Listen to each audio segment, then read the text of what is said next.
Hey, now, what is going on? It's the Rocker 1061 Kiss FM, alongside, as always, my broadcast colleague. What's up? Eric Cornish here with WKDQ. Hey, I'm sporting the old school wrestling hoodie today. Company no longer in existence, but it was always fun. Oh, old school wrestling. Old school wrestling, yeah. They were a good group out of Western Kentucky. But incidentally, this is the first time I've ever worn this sweatshirt, and I don't think I'll be wearing it again. I don't like the color on me. Okay, all right. So we've got a nice little contrast. This is my second video blog of the day where I'm regretting wearing the shirt, and I can't even take it off because the shirt I have underneath of it is literally the same color from the same brand. Well, this isn't a fashion blog. This is all about wrestling. You wouldn't know it from our previous blogs, but yes, fashion is not our strong suit. No, not at all. What we do talk about is wrestling. We've got a lot of fun stuff to talk to you about today. Yeah, I got a few different things to cover. First of all, let's talk about big news in the WWE, I guess, depending on who you are. The great Khali looks like he's been released from the WWE, moved over to the alumni section, and no official word, I don't think, from WWE yet, but it looks like he's done with the company. I'm not going to be crying about this one. I won't either. His contributions to wrestling, whether rightly or wrongly, whether it's his fault or not, were always in the goofy vein. I couldn't appreciate it. I don't like watching him dance. I don't like watching him sing. I barely liked watching him wrestle. So he didn't do it much for me. No, but if you go back to when he debuted, I mean, you can't really look at anybody who's had an impactful debut quite like this monster because, I mean, remember he beat The Undertaker with one foot on his chest, if you could remember that. That was his debut year. He 06 was it? Yeah, and I think, I mean, his probably his greatest moment is probably with John Cena. That match that they had, I think it was at One Night Stand in 06, and Cena did the big. At that time, it was called something else, but it was the attitude adjustment off the big, huge crane or whatever. You can say FU. Oh, I can say FU. They just can't say it. Sure. In WWE. Okay. But anyway, so that's I think the direction he went. I still think and I'll stand by it that after this run is done with Rusev, I think that's his fate as well. But Rusev, really? I really do. I'm telling you, that's his fate. He's going to end up being a comedic instead, because once they're done with the monster, what else can they do with him? That seems to be WWE's MO. Just saying. I'm not saying it's right. I'm just saying it's what they do. Correct me if I'm wrong. Wasn't Khali a world champion on some level? He was. He won a battle royal, if I'm not mistaken, to win that the world title. If he can win the world title, who can't in today's day and age? Very true. My goodness. So anyway, best in your future endeavors. He's still a huge star in India. Oh my gosh, he's a bigger star than John Cena could ever wish to be in India. So he'll be fine. All right then. Do you have anything else you want to talk about? I do. The other thing, you may have heard this news. Jim Ross will be the play-by-play guy for the first Global Force Wrestling pay-per-view, which is actually an American broadcast of Wrestle Kingdom 9 in Japan. So is this Jarrett's thing? Jarrett is a part of this. He's probably going to be on the pay-per-view as well. They haven't officially announced a match with Jarrett, but Global Force is kind of partnering with all these international organizations to bring the pay-per-view to America. So the only problem with this is the original airing of this is going to be like at 2:00 in the morning. Question I have: will Jim Ross being a part of this pay-per-view help its buys? Help its buys, maybe, but it will certainly lend legitimacy to the show.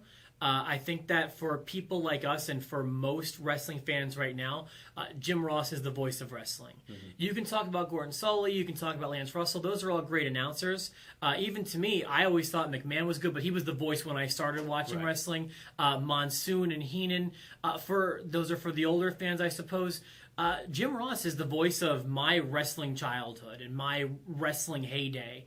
And having him on any show, even if it was a show from the Coliseum, would lend credibility to it, I think. Yeah, I think that's the biggest thing. I mean, generally an announcer's not going to increase a buy rate on a pay-per-view, but if JR is a part of something, like you said, it's legitimacy. It's it's like, okay, well this is for real. They're really trying. He's been asked on Twitter, is this going to lead to a full-time job? And he said he doesn't want a full-time job, but then again, JR has been known to work people before. Yeah. So, for lack of a better term, it may not help the first pay-per-view sales, but it could help the second, if that makes any sense. and here we're talking about it. So, Right. And we haven't really talked much about Global Force or New Japan. But you're going to enjoy a show with faces you don't recognize more with voices that you do. That's true. So we'll see. That's January the 4th. Again, airs at 2 a.m., but then the following day, I think it's going to air in prime time around 7. So, Did you have anything else? I don't, but I know you have an email that we need to get to here. I think this will be a lot of fun. I got another great email from Steve. Thanks for listening, Steve in Evansville. He wrote to me, okay, it's Team Rob versus Team Eric. You both have to assemble a team of 5 guys, so the question is, who's on your team? Here are the rules. They have to be current wrestlers, and you cannot have any of the same guys on each other's team. And go. All right. So first of all, Steve, want to thank you. And Steve always great at helping us promote the show, too. He's putting it on his Facebook and everything else. So, Steve, definitely number 1 fan of the Enhancement. Steve is definitely the best, and this is a great topic. He's oftentimes given us a few good topics, and I'm excited to do it. I took kind of a storyline approach to mine. Okay. I didn't pay a whole lot of care to injury roster, at least storyline injuries, I'll say. Okay. So, for example, I didn't include Daniel Bryan on my list. Oh, okay. But somebody like Roman Reigns might appear. Okay, I got you. Well, I just put down who I would want on my team to carry it, just out of a lot of different criteria. Just who I think's the best, who I think I would like to see. So, you mentioned your name first, so go ahead. You get first pick. Well, I have 5 names and I have 5 alternates in case we choose the same names. Gotcha. The first person on my team was a no-brainer. Whether you're talking about a real wrestling match or you're talking about storylines, the undefeated machine right now is Brock Lesnar. Where's the pen? Okay, number 1 off my list too. Was he your number 1? He was my number 1 pick. Why don't you leave that pen right here because we'll probably have to do a little bit of scratching. Brock Lesnar with Paul Heyman in his corner. I would take him if it was 1 on 5 probably, but if you're going to give him 4 partners, I can't see how anyone's going to beat Team Heyman or Team Lesnar. Yeah. He's my first choice. Totally agree. However, I do agree with the fact that even if he was going to be on this pay-per-view, the real Survivor Series, I would have left him out of a Survivor Series match because I feel like he would have been, better suited that way. But he's not on the pay-per-view at all, so we don't. And I'm going to take notes so we can look at the teams at the end here. All right, here we go. My number 1 pick, and I've got to do this because, one, if I want my team to win, there's nobody else you want to put on your team but John Cena. Because John Cena is, I'd say 9 times out of 10 going to figure out a way to win. Probably going to be your sole survivor. So whether you like him or not, I feel like you got to have John Cena on the team. He will be my team captain since you took Brock. He was my 3rd choice.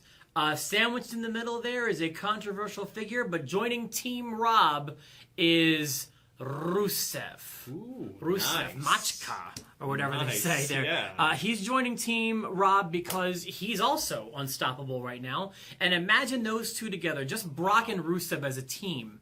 Yeah. You could see Rusev make the tag to Brock Lesnar on Team Rob. So go ahead, sir. It's pretty solid. After Cena, I'm going to have to go with the Lunatic Fringe, Dean Ambrose. I feel like he's got the best upside right now in wrestling. I feel like he might have not been the plan, kind of like Daniel Bryan wasn't the plan a year and a half ago or whatever. I feel like Dean Ambrose is going to have to be that guy. He may not be there yet, but he's going to be that guy that's going to be a huge star. And I think added to Team Cena here on Eric's side, I like that. Dean Ambrose is a great get, but did not. He was one of my alternates. Okay. So my team is still intact. Joining Team Rob is Randy Orton, who is not only a capable wrestler, the Apex Predator, the Viper, but he is angry right now. That's true. And he's out for blood. So he's joining Team Rob. Very nice. You know what? I didn't have Randy Orton down on my list, but Randy Orton, I've got a love-hate relationship with him because sometimes I think he's the best worker in the business. Sometimes I think he's the most entertaining to watch, and sometimes I get bored with him. So it kind of goes back and forth with me. So not going to make my team. Okay. But this guy I never get bored with. I have never been bored with this guy. I don't care what he's doing, and I just hope. It looks like they're getting behind him. I'm talking about Dolph Ziggler. Dolph Ziggler, one of the most entertaining wrestlers there is, whether he's taking a beating, whether he's dishing it out. And I think Dolph would be a perfect addition to any team, and I like what they're doing with him for this Survivor Series so far. Dolph is a great choice. He was one of my alternates as well. But in my opinion, a stronger choice right now, I believe this should qualify. I want Triple H. Triple H is on fire. He's going to be in Survivor Series, isn't he? I don't know. Is he competing? We don't know. And it's looking more and more like he won't be. But here's a guy who has a lot to lose at this coming Survivor Series with the control of the company at stake. I think he wants a big victory. You put him on a team with these other three guys I have, Brock, Rusev, and Randy Orton. I think Team Rob is looking pretty strong with the addition of Triple H. It definitely is. I won't deny that. But speaking of strong, here's somebody who may be the strongest person. I forget Mark Henry. This guy might be the strongest person in the WWE. I'm talking about Cesaro. Oof. Cesaro is amazing. Again, he just needs a little oomph behind him. He needs somebody to give him some confidence. But in the ring, not many better than Cesaro. Well, I'm liking the way my team is shaping up, and the final addition to Team Rob in this Fantasy Survivor Series is going to be Roman Reigns. All right. Reigns is a guy who, although is not one of my favorites, seems to have that on the jet on his back. He doesn't have a whole lot of losses. He seems to be the company guy who gets protected, and he is the 5th member of Team Rob, Mr. Roman Reigns. Not bad. Now, Roman Reigns was a little farther down my list as an alternate. I like Roman Reigns. I like his look. I like the way he works in the ring. He's just missing one little it factor. I agree completely. And if he could get that on the mic and get that it factor, he could be one of the biggest stars ever. But let me make it clear. I only have Roman Reigns because you stole Cesaro. I gotcha. Well, here's somebody I'm glad you didn't steal from me, and it's going to round out my team. And it's a guy that's just so different, and it makes him so good. And I'm talking about Bray Wyatt. Bray Wyatt is going to round out my Interesting. team. I think Bray Wyatt is just so unique and really can do no wrong. I mean, think about how many times he's lost. And talk about, we were talking about Ryback not too long ago and how they had to build him back I gotta tell you, I didn't even think about Ryback. How did they have to build Ryback back up from all of the just horrible booking that he had, and he lost so much when he shouldn't have lost. But here's Bray Wyatt, who's lost quite a bit, but it hasn't hurt him. Right. And I don't think it can. People are into the stigma. Yeah, it People doesn't are matter. into all this character. Unless they turn this guy into a comedic role, which I don't think they can, I think Bray Wyatt is untouchable at this point, and that's why he's going to round out my I'll tell you, after Monday, I might trade you a Roman Reigns for a Ryback.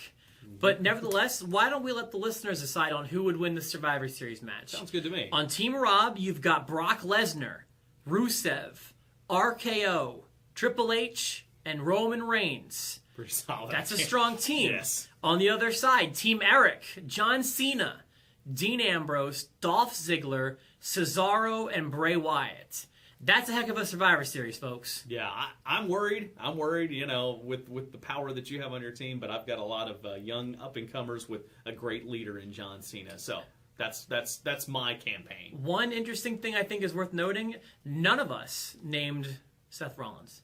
No, he was close. He was on my alternate list. He was close, and actually before him on my alternate list, I actually had Luke Harper as a little wild card there. So, well, I'll tell you, if anyone on my team gets injured before Survivor Series, Seth Rollins, you're stepping in. Thank you for watching this week's edition of the Enhancement Talent. Of course, I'll have another one on Thursday. I believe we'll be previewing Survivor Series for you. The free Survivor Series for the very first time to really anybody who has a device of any sort. If you have a toaster, you can watch the damn thing. I think you can, yeah. Thank Set you. it to dark. All right. Please subscribe, and we'll catch you on Thursday. Have a good one.